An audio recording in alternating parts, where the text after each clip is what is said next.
There comes a time in every life when the familiar begins to tremble, when the walls of what we have known grow strangely thin, and the wind of a new season starts whispering through the cracks.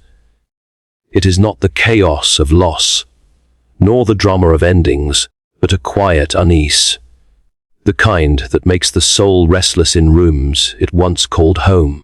You begin to feel as though something beyond sight is drawing you forward, as though heaven itself is stirring the stillness and saying, "It's time." And yet, this summons rarely comes with comfort. For when God prepares to move a person, he often does so by loosening their grip on what they thought they could never let go of. Friends begin to drift like leaves on the current. Conversations lose their warmth. Familiar places begin to echo instead of sing. You look around and see not rejection, but rearrangement. God is not stripping you of people to punish you. He is clearing the path so that you can travel light into what he has prepared. The soul cannot carry both the old company and the new calling. Many people mistake this movement for abandonment.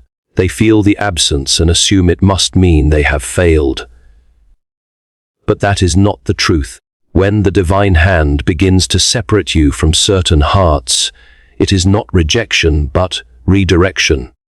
There are people who were good for your yesterday, but dangerous for your tomorrow, voices that once comforted, but would now confuse. The same door that once opened to bless you can, if left open too long, let in the very storm that was meant to pass you by. This is the sacred discomfort of transition. God rarely explains himself in detail when he moves his chosen. He does not give you a map, only a word, go. And the word carries with it both promise and pain. For before every rising, there must come a releasing. You cannot ascend while clinging to the ground. You cannot enter a new chapter while still reading the last line of the old one aloud. The people who once walked beside you may not understand why you are quiet now, why your laughter sounds different, why your eyes seem to be looking past them towards something unseen. They may feel you pulling away, but truly, it is heaven pulling you up. You are being positioned, not punished. And though it may seem cruel, God often hides the next destination until the moment you have truly let go of the last one. Only an uncluttered heart can receive clear direction. If you find yourself in this in-between place, not where you were, yet not where you are going, take heart. It means the ground beneath you is holy. This is the threshold of divine relocation, where God reorders everything according to his higher vision. The voices that once guided you must fade, so that his voice can lead without interference. The attachments that once defined you must be untied, so that your identity may rest not in what surrounds you, but in who sends you. And do not be surprised if the separation feels unfair, for often, the ones you wish to carry with you are not meant to walk where you are going. It is not that they are evil or unworthy, but that their rhythm does not match the pace of your next journey. God knows the weight of every soul, and he lightens your burden with wisdom, not cruelty. Every departure is a form of mercy disguised as loss. There is a strange beauty in this kind of divine loneliness. When all the old circles close and new ones have not yet formed, heaven seems closer than before. In that silence, you begin to hear what was always speaking. The gentle assurance that you are not being left behind, but led forward. The same God who closes doors also opens unseen roads. The same hand that removes companions also writes the next chapter of your purpose with precision and love. So when you feel the shift, when the air around your life grows charged with something unseen, do not resist it. The shaking is not destruction, it is preparation. You are being moved not because you failed, but because you finished. And those you must leave behind are not enemies. They are reminders that every calling comes with a cost. Some will bless your journey only by staying where they are. This is what it means to follow a God who leads by faith rather than sight. He calls you to move when comfort tempts you to stay, to release when sentiment tells you to hold on. Yet if you obey, if you trust the still, small voice that whispers, leave and follow, you will discover that every step away is also a step toward something magnificent, something that could not bloom until you made room. When God begins to move in your life, it often starts with subtraction, not addition. The first sign of a divine shift is not the arrival of new blessings, but the quiet removal of certain people, habits, or attachments that once felt essential. You may not understand it at first.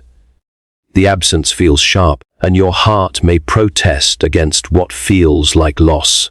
But what you must come to see, and what heaven gently reveals through time, is that God removes certain people not to punish you, but to prepare you for a higher purpose. The pruning always precedes the fruit. There are moments when you find yourself asking why someone's presence in your life suddenly fades, why a friend grows distant, why a familiar voice goes silent. You replay conversations, searching for where it went wrong. But often, it did not go wrong. It went right. For God knows that you cannot carry everyone into the next season He has planned for you. There are companions meant only for a chapter, not the whole story. Their role was never to walk with you forever, but to walk you to the door of transformation. Once that threshold appears, their task is complete and their departure, though painful, becomes a necessary release. God's movements are seldom announced with clarity. He works in the background, shifting relationships and redirecting paths in ways we may not recognize until much later. When He removes someone, it is not always because they are harmful in the obvious sense. Sometimes they simply no longer align with the frequency of where He's taking you. The conversations that once lifted you now distract you. The laughter that once healed you now holds you still. In His wisdom, God sees that certain presences, though comfortable, would quietly confine you if allowed to remain. And so out of mercy, He untangles what you might never have had the courage to release on your own. The process feels cruel only to those who look backward instead of upward. The human heart is slow to understand that divine love can express it itself through the language of removal. Yet, every pruning is purposeful.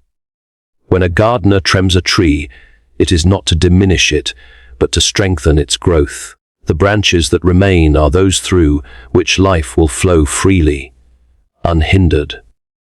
God does the same with your relationships. He removes what drains your strength so that your energy, your focus, and your spirit may rise unhindered toward the calling He designed uniquely for you. You may notice that the people God removes often leave quietly, sometimes even abruptly. It is as though their exit was written long before you noticed the signs.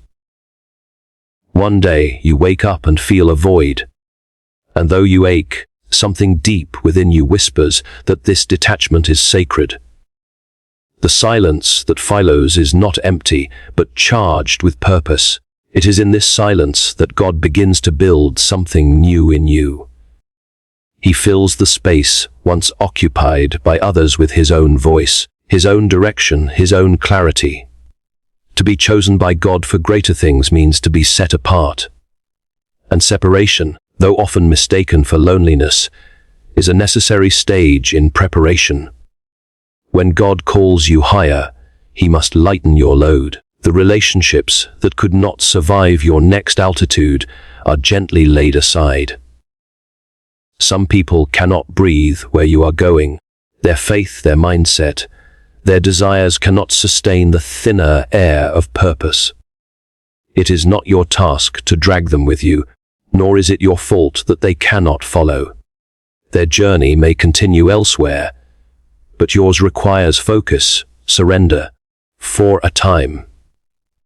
Consider how God called Abraham. He said, "Leave your country, your people, and your father's household, and go to the land I will show you."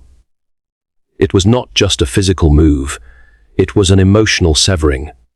To receive the promise, Abraham had to walk away from what was familiar. Likewise, when God begins to elevate you, He often begins by calling you away from the comfortable circles that once defined you. You must release the approval of others to walk in obedience to His voice. For the next door God opens will not be visible to those who were meant to stay behind. In these seasons of divine rearrangement, resist the urge to cling to what God is trying to move.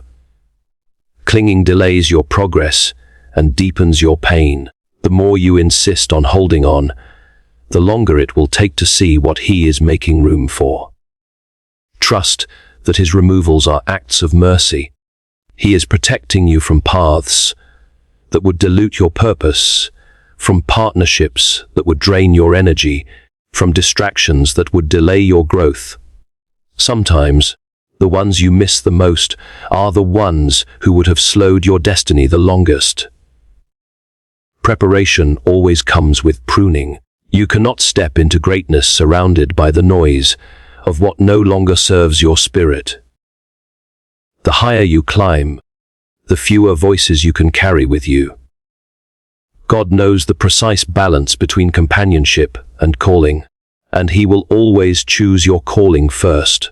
It is through these divine separations that He teaches you to depend on Him completely, to find your peace not in people, but in His presence. As you look back on the people who have faded from your story, do not curse their absence. Bless them, release them, and thank God for the time they were part of your journey. Their leaving was not punishment, it was preparation. You are being shaped for something far greater than the comfort of familiarity. And one day, when the purpose for which you were prepared begins to unfold, you will understand that every removal was, in truth, a divine act of love. There is a strange mercy in the way God redirects His children, a mercy that rarely feels gentle while it's happening. We call it loss, we call it confusion, but heaven calls it alignment.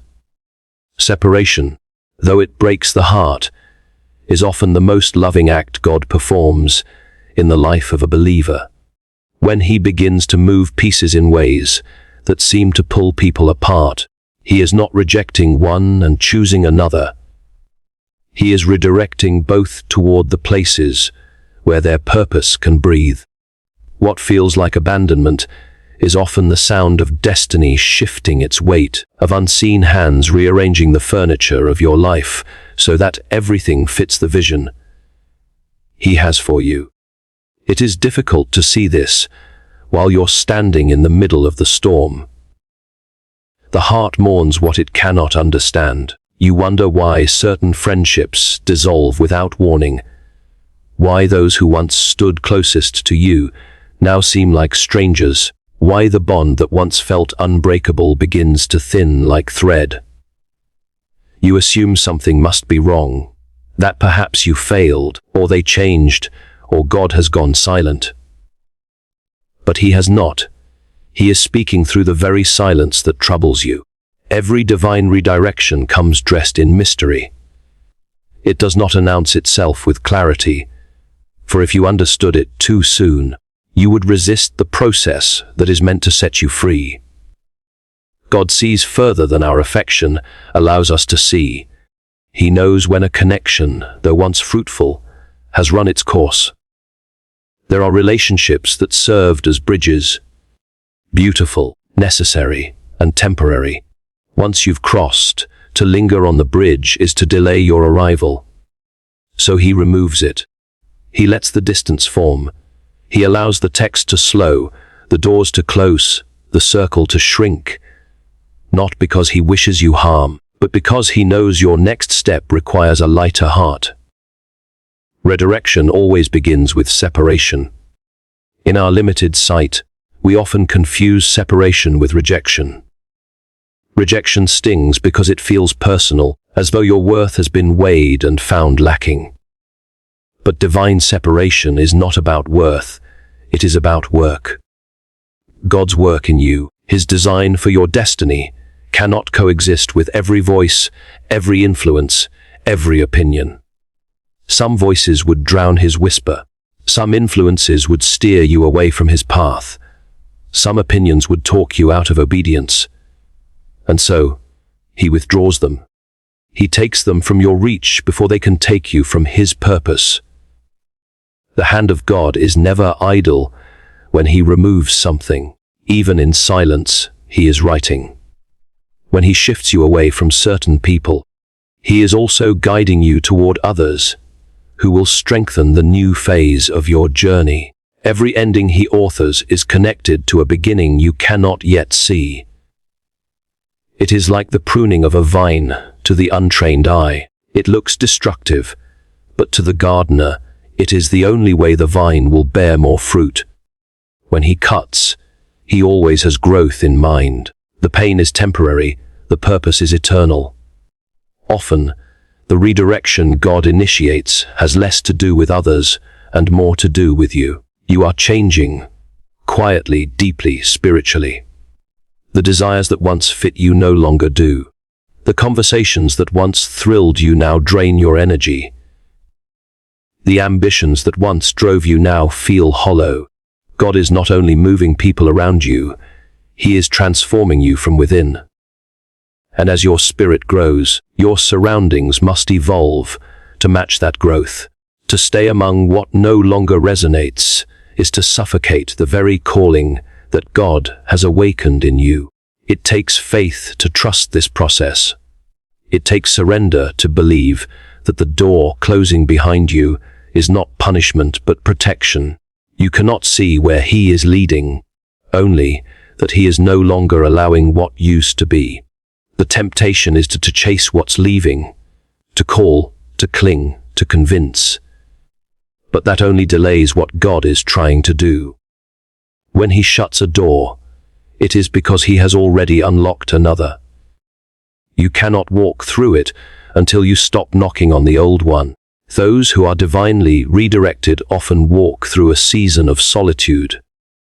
This is not isolation, but incubation. God hides you not to harm you, but to heal you. In the quiet, he begins to reveal things that were once blurred by the noise of constant company. You start to see why the separation was necessary.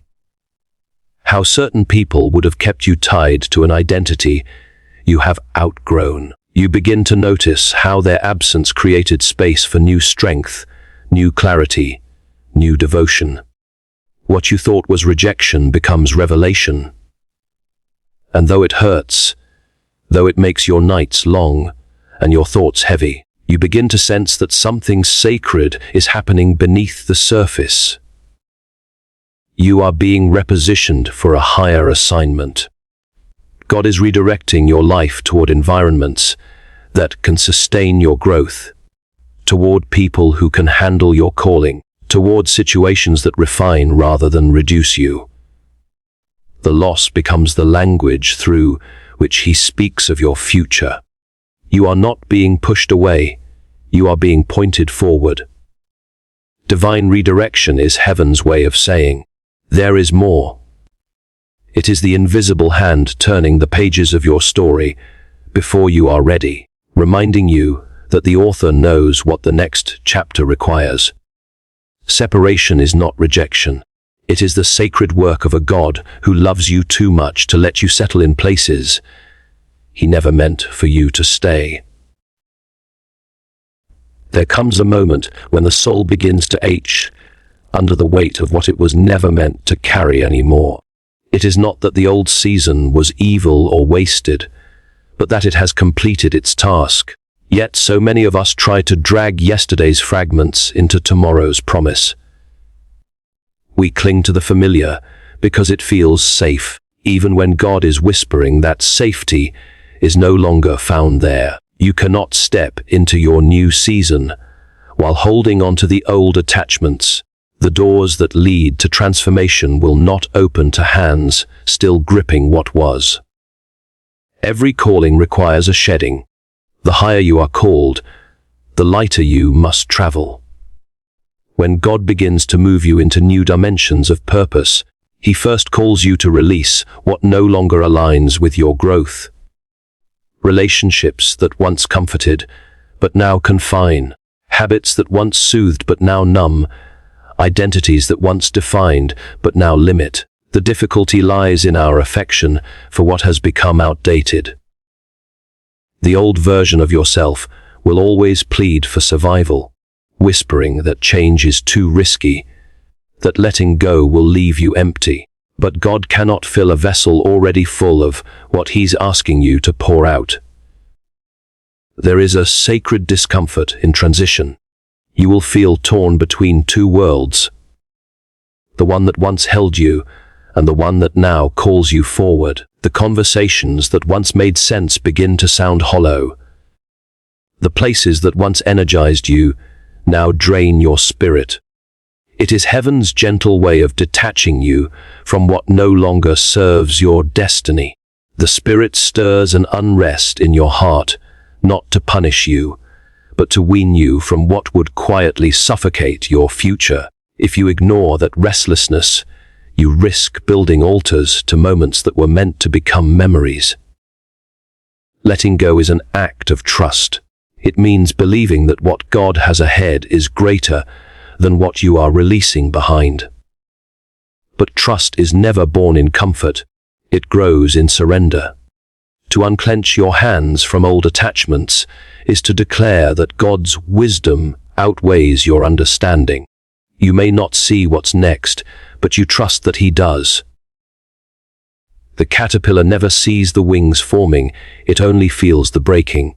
It only knows that everything familiar is falling apart, unaware that transformation is the very reason for the chaos. Old attachments are not limited to people. They include mindsets, patterns, fears, and versions of yourself that you've outgrown. Perhaps you were once driven by survival, and that served you in a hard season. But now, God calls you to live by faith, not by fear, and survival thinking cannot follow you there. Or perhaps you defined yourself through the approval of others, needing their validation to feel secure. God, in His mercy, begins to strip away the comfort of applause, so that you can learn the strength of quiet obedience. To walk into a new season is to let God dismantle every crutch that would keep you dependent on something other than Him. The danger of clinging to the old is that it blinds you to the new. You cannot perceive divine opportunity while staring at closed doors. Many miss the miracle because they are still mourning the method. They keep replaying how things used to be, unable to see what God is setting in motion right now. The longer you stare at what's behind you, the dimmer your vision becomes for what's ahead. The Spirit's voice grows faint under the noise of nostalgia. And yet, God is patient. He waits until you are weary enough of trying to revive what He has already declared finished. The truth is that your next season requires a different version of you. What worked before will not sustain what's coming. God calls you to rise, to expand, to mature. And that process demands the shedding of what no longer fits. The friendships built on shared pain may not survive your healing. The habits born of fear cannot coexist with faith. The identity shaped by rejection cannot thrive under divine favor. Each step into the new demands the burial of something old. It is both beautiful and brutal, a birth that begins with a death. Even in Scripture, every elevation was preceded by release. Abraham had to leave his homeland before he saw the promise. Ruth had to leave her past before she found her purpose. The disciples had to drop their nets before they could follow Christ. Each of them faced the same tension you feel now. The fear of letting go of what is known for the uncertainty of what is divine. But it is only when the hands are empty that heaven can place something new within them. Do not mistake the pain of letting go for the absence of God. The ache you feel is the sound of spiritual muscles stretching. He is enlarging your capacity to receive what comes next. The loneliness that follows release is not a void, it is space being made for glory. The silence after separation is not emptiness, it is the sound of new beginnings forming in unseen places. You are being prepared for something that cannot coexist with the attachments of the past. So when God begins to unsettle your comfort and loosen your grip, do not resist. The pulling away is not cruelty, it is mercy in motion. To hold on to the old is to chain yourself to a season that no longer has permission to define you. You cannot live in resurrection power while clinging to what belongs in the tomb. God is not asking you to forget what was, only to stop worshipping it. The promise of the new season waits on the other side of your release. Faith by its nature has never been about seeing. It is a step into the unknown, a surrender to the voice that speaks softly within, but commands with the weight of eternity. When God calls you into a new season, He rarely hands you a map. He gives you a word, a whisper that stirs your spirit, a pull that feels both thrilling and terrifying. Divine movement requires faith in the unseen. To follow God is to walk with limited sight, guided not by clarity but by conviction. The soul must learn to trust what it cannot trace, to believe that the one who calls knows the way, even when you do not. There is something deeply uncomfortable about being told to move without knowing where you're going. The human heart craves assurance. We want to see the destination before we take the first step, to measure the risk before surrendering control. But God works differently. His direction comes in fragments, in glimpses, in quiet nudges. He asks you to go first and understand later. Each act of obedience unfolds the next instruction. It is not because He delights in keeping you uncertain, but because He desires your trust more than your comfort. A faith that only moves when it can see is not faith at all. It is sight pretending to believe. The pattern of divine calling has always followed this rhythm. Abraham was told to leave his homeland for a country. I will show you. He was given no coordinates, no timeline, no explanation. Go. That single syllable held an entire destiny, but also an invitation to trust. When Peter stepped out of the boat at Christ's command, he had no guarantee the water would hold. His feet obeyed before his mind could reason. Every miracle in Scripture was preceded by someone willing to move without seeing the full picture. God never reveals the entire path because faith grows best in the fog. Faith in the unseen reshapes the soul. It teaches humility, for you realize that control is an illusion. It births intimacy, for when sight fails, you must lean closer to hear the whisper. It builds endurance, for the path of obedience is often longer than expected. There will be days when the promise feels distant and the silence of heaven tests your resolve. You will wonder if you misheard, if the direction was your imagination, if you have wandered too far. Yet it is in those moments, when logic falters and emotions waver, that true faith is born. Faith is not the absence of doubt, but the decision to keep walking in spite of it. When God gives only a word and not a map, He is not withholding, He is protecting. Maps make us independent, words keep us dependent. If you knew every turn ahead, you would no longer need to listen. You would rely on your plan instead of His presence. So He withholds details to preserve relationship.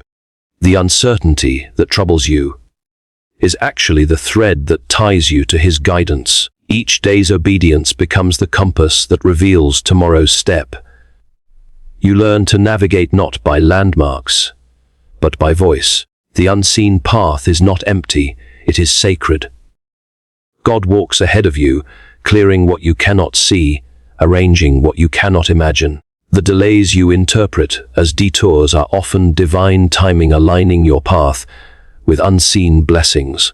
He knows the terrain, the dangers hidden in shortcuts, the lessons tucked within the long way around. Faith teaches you to rest in his knowledge rather than your own.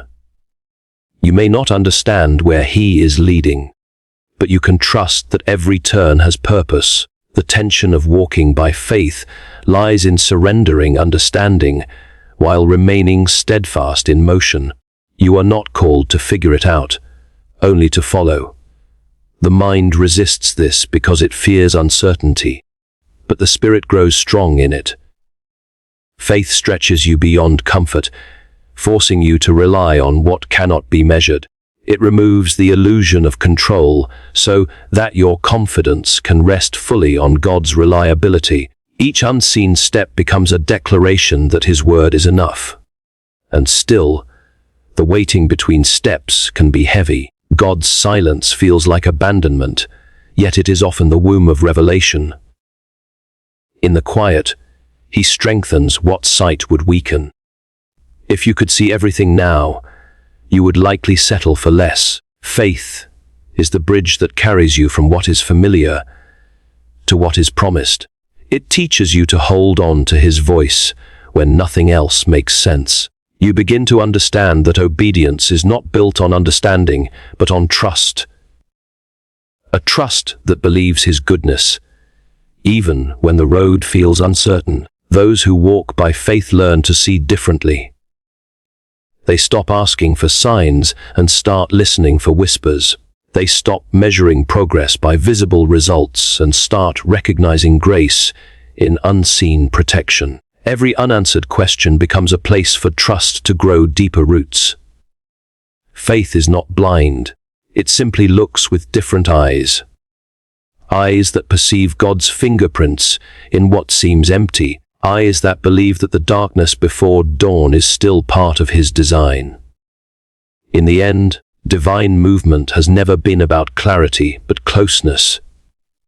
God gives a word instead of a map, because he desires communion over control. To live by faith is to let go of certainty and still move forward. It is to say, even if I cannot see, I will still follow. For when you walk in faith, the unseen becomes your testimony, proof that you trusted a God who leads not by sight, but by spirit. Every ending carries a quiet beginning hidden inside it, though the heart rarely sees it that way at first. When God closes a chapter in your life, it feels like loss, like the unraveling of something you thought would last forever. You grieve the familiarity, the rhythm you had come to depend on, the faces that once made you feel safe. Yet, what you call an ending, heaven calls preparation. Every conclusion in the story God writes is intentional. A doorway disguised as disappointment, a turning of the page that leads to a brighter paragraph you have not yet read. We are creatures of attachment. We find comfort in what we know and build nests inside moments that were only meant to be passing seasons. When God begins to stir the air, to shake the branches and unsettle our comfort, we assume something is wrong. But he does not bring endings to punish you. He brings them to make room. The hands that hold yesterday too tightly cannot receive tomorrow. Every ending is an act of divine pruning, cutting away what would choke the new growth he has planned for you. There is often confusion in the in-between. The strange silence after something dear has ended and before something new has begun. This space tests your trust like no other. You may feel abandoned, forgotten, misplaced between what was and what will be. Yet it is here that God does his finest work. He allows you to sit in the stillness, so that your dependence shifts from circumstance to Him. The absence of the old is not evidence of His distance. It is proof of His redirection. He removes the visible so you can learn to trust the invisible. The endings that hurt the most are often the ones most necessary for growth. God knows what lies ahead, and He sees how certain attachments or comforts would limit your becoming. Sometimes a dream must die before it can be reborn in a higher form. Sometimes a relationship must close so that love can mature into purpose. Sometimes a door must shut so that you finally stop knocking and look for the one He has already opened elsewhere.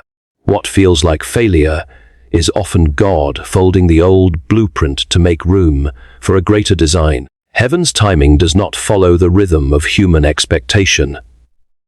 We want continuity, but God works in patterns of death and resurrection, of ending and renewal. Just as the seed must fall into the earth and break before new life springs forth, so too must parts of your story close for others to begin.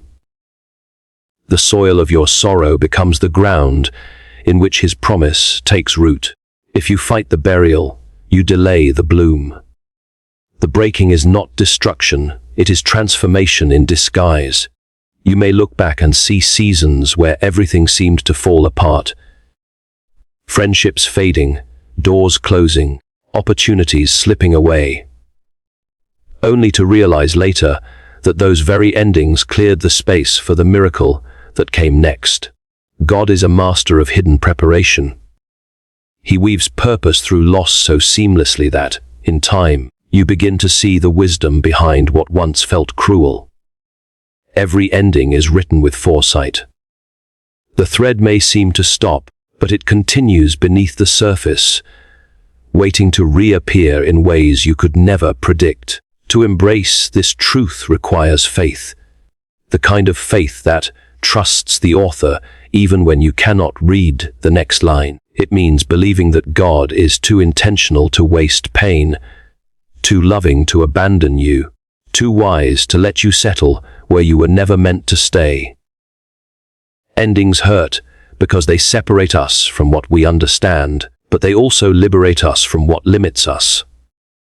God knows when you have outgrown a season, even when you do not. He knows when a door that once led to blessing now leads only to stagnation. Out of mercy, He closes it before you can build your life around it. Every new beginning demands an ending to clear the ground. It is in the ashes of what once was that new purpose takes shape. The Spirit whispers, not to mourn as one who has lost everything, but to watch for the horizon where dawn begins to form. What God removes, He replaces with greater substance. What He ends, He fulfills in higher form. The pruning makes the branches ache, but it also prepares them to bear more fruit than before. When you understand that every ending carries the seed of something divine, you begin to welcome the process instead of fearing it. You stop clinging to what fades and start anticipating what's forming. You realize that God's endings are not exits but entrances, not closures, but crossings into deeper waters of faith and purpose. The breaking of the old shell is simply the birth of the new life within it. Nothing truly ends when God writes the story. It only transforms, reshaped by His unseen hand, into something far more eternal than what came before.